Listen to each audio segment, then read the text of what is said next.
Welcome to Geeks Keep You Running, brought to you by Piedmont Technical Experts. I'm your host today, Jonathan Beck. So, a little different today. Due to some technical difficulties, our podcast scheduled for last week on Office Elements will be moved to December. But don't worry, we've got lots of things to talk about.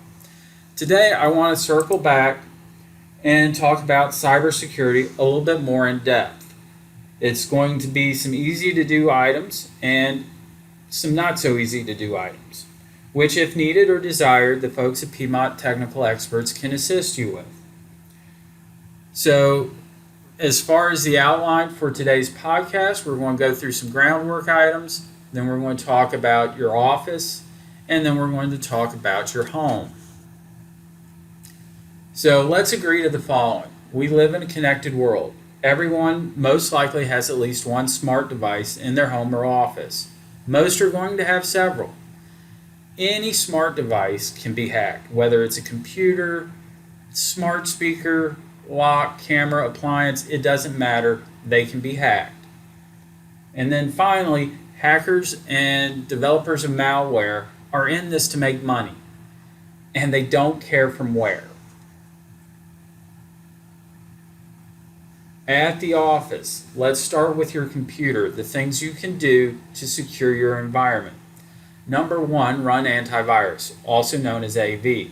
This is the traditional AV programs that you're used to seeing on your computer, be it Bitdefender, Sophos, McAfee, Norton, Symantec, etc. These are definition-based programs, which means for them to be able to detect malware, they have to know about it.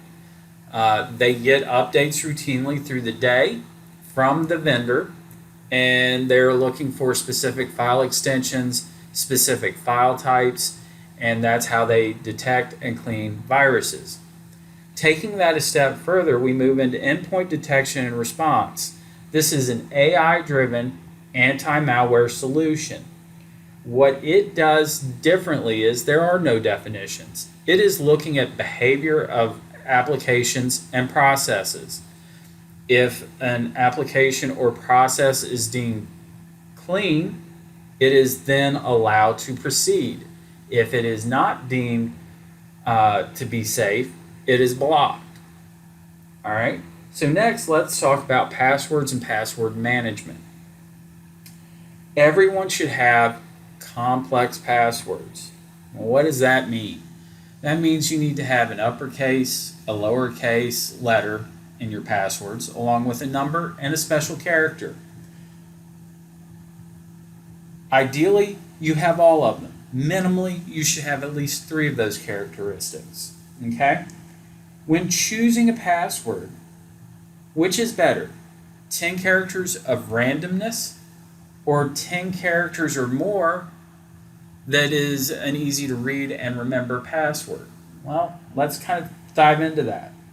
As an example, I could type in a password that is &, TD4EX, 1 exclamation point, lowercase o, capital P, $. That certainly hits all the requirements of a complex password. Or I could type the number 1 and then space, time I saw a dog jump over the fence, exclamation point. That is a sentence. It is also called a passphrase.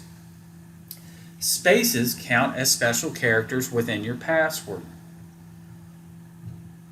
Additionally, the second password is going to be easier for you to remember without having to write the password down, which is always recommended against. All right? If someone were to infect your PC with a keystroke logger and they saw the first password and the second password in the dump of the keystroke log that they took, the first is almost immediately going to be recognized as a password because it means nothing. The second actually means something. There is a sentence there. It could be an email that I'm typing. It could be a Word document or PowerPoint presentation that I was working on. So in that scenario, the passphrase is a little bit more secure than just random characters. All right, moving on. We've already said don't write your password down. I also don't want you to use the same password for everything. And if you can't remember your passwords, look at getting a secure password wallet software or application. Post-it notes on your monitor or under your keyboard do not count. Finally, as it relates to passwords, multi-factor authentication is a must. There are lots of products out there to choose from. Basically, that is after you type in a password, an application in your web browser, on your phone, or in your PC needs to be consulted before your login is actually processed. That login is unique for a set period of time, meaning if I'm using, say, Google Authenticator as an example, when I sign in, it prompts me to put in a 6-digit number. That 6-digit number changes every 30 seconds to a minute. So if I type it in one time and somebody's standing over my shoulder and sees me typing in this number, it does them no good because that number is going to change in a minute. All right? On your smart devices like your printers, your access points, things of that nature, again, password management is key here too. Do not leave the default password in.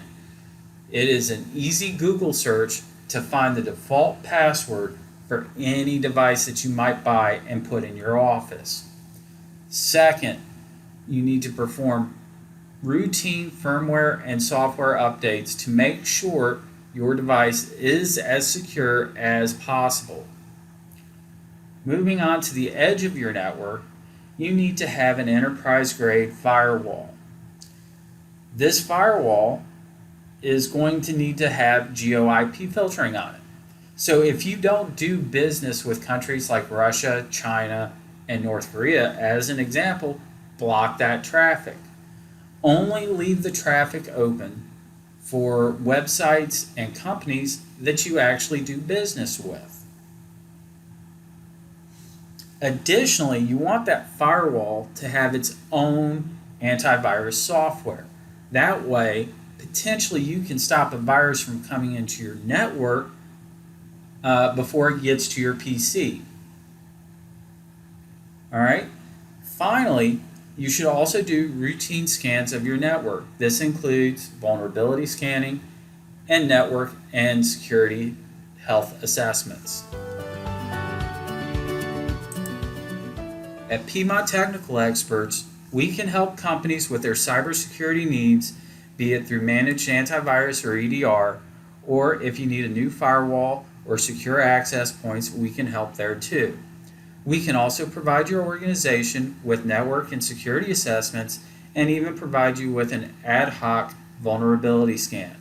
For more information, give us a call at 336-900-5906 and select option 3. At home, guess what? A lot of the same rules apply. AV, yep, you got to have it and you got to keep it up to date. Endpoint detection and response is a nice to have, but not necessarily a requirement because a lot of those solutions are going to be subscription based. Password management, absolutely, you got to have them and you got to change them routinely. Same rules apply as far as password complexity. And if you need assistance with managing your passwords, get a password wallet. You got to keep your machine up to date with its operating system patches. And yes, multi-factor authentication plays here as well. Again, Google Authenticator is an option that is free download, integrates directly into Chrome, and also has an app on your phone for management. As far as your smart devices go, number one, look at the placement of your smart speakers and hubs. Place those devices in spots where they are not in direct line of sight of a window. In some instances, bad actors of the world can shoot a laser at these devices and actually issue commands through that beam of light, such as unlock the door or turn on the camera or all kinds of other things. All right? Again, password management plays here as well. You need to not keep the default username and password. You should always update that. And ideally, you're going to want to change those passwords routinely as well. All right. Again, software and firmware updates apply to these devices as well. Some of these smart devices are smart enough to update themselves. Sometimes they're going to need you to actually check and manage that software update. On your edge, are you connected to the internet straight to a cable modem? Okay? And that includes wirelessly to the modem. So if you have your cable provider put in a box, and that box is what your PC is directly cabled to, or your laptop is directly wirelessly connected to it, that is less secure than having a second device, a cable DSL router, connected to the modem, and let that cable DSL router do the wireless and do the connection to the modem. It's security through obscurity. You want to be present on the internet, but you want to hide that presence as much as possible from those bad actors. Okay? Piedmont Technical Experts, where we keep you running, is happy to sponsor the podcast Geeks Keep You Running. Thank you for watching, and remember to like and subscribe for additional content and episodes. Also, we want to wish everyone out there a happy, safe, and secure Thanksgiving. Have a great day.